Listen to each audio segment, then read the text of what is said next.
श्रीपाद श्री वल्लभ, श्री नृसिंह सरस्वती आणि श्री स्वामी समर्थ हे कलियुगातील तीन त्रैमूर्ती आहेत.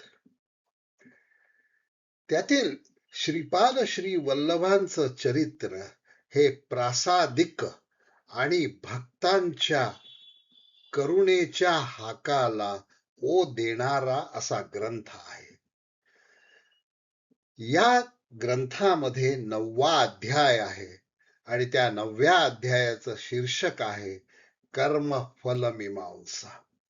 लाईफ पॉझिटिव्ह या कर्मफल मीमांसेवर मानसशास्त्रीय विवेचन करणाऱ्या एक सिरीज सुरू करते आहे.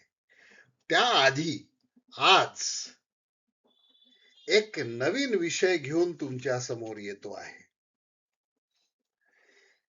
या 9व्या अध्यायातील एक परिच्छेद आपल्या समोर ठेवतो आहे आणि मग कुठल्या करिअरच्या लोकांनी हा परिच्छेद वाचला तर त्यांच्या व्यावसायिक जीवनामध्ये प्रगती होऊ शकते ते मी नक्की सांगणार आहे. श्रीपाद श्री वल्लभ 9व्या अध्यायात म्हणतात, खनिजामध्ये चैतन्य निद्रावस्थेत असते, म्हणजे सुप्तावस्थेत असतं. खनिज स्थितीत प्राण अंतर्लीन होऊन राहतो. खनिजामध्ये अनेक रासायनिक प्रक्रियांमुळे प्राणाची उत्पत्ती होते. प्राणामध्ये मन अंतर्लीन असतं, यात मन असतं. प्राण स्वरूपात चैतन्य असतं, परंतु ते अर्ध निद्र अवस्थेत असतं. ही स्थिती आपणाला वृक्षामध्ये स्पष्ट दिसते आणि ही स्थिती मादक द्रव्य सेवन करणाऱ्या माणसामध्ये आपल्याला दिसते.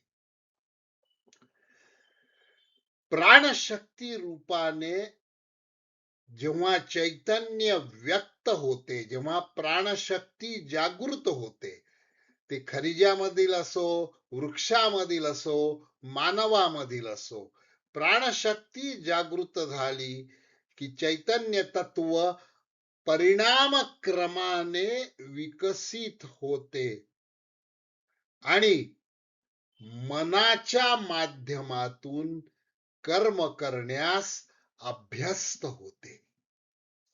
आता हा जो परिच्छेद आहे, हा परिच्छेद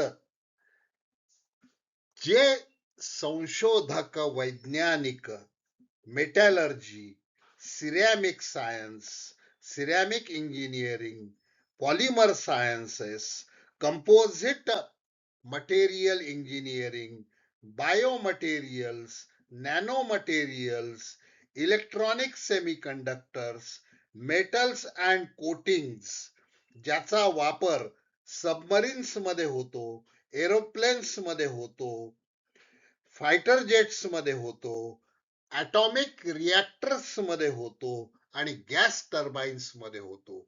या क्षेत्रामध्ये काम करणाऱ्या सायंटिस्टच्या कार्यामध्ये, संशोधनामध्ये काही अडचणी आल्यास तर श्रीपाद श्री वल्लभात यांच्या चरित्रातील 9व्या अध्यायातील वर विवेचित केलेला परिच्छेद वाचावा आणि त्यांचं कल्याण होईल, यात शंका नाही. श्रीपाद श्री वल्लभ नमः.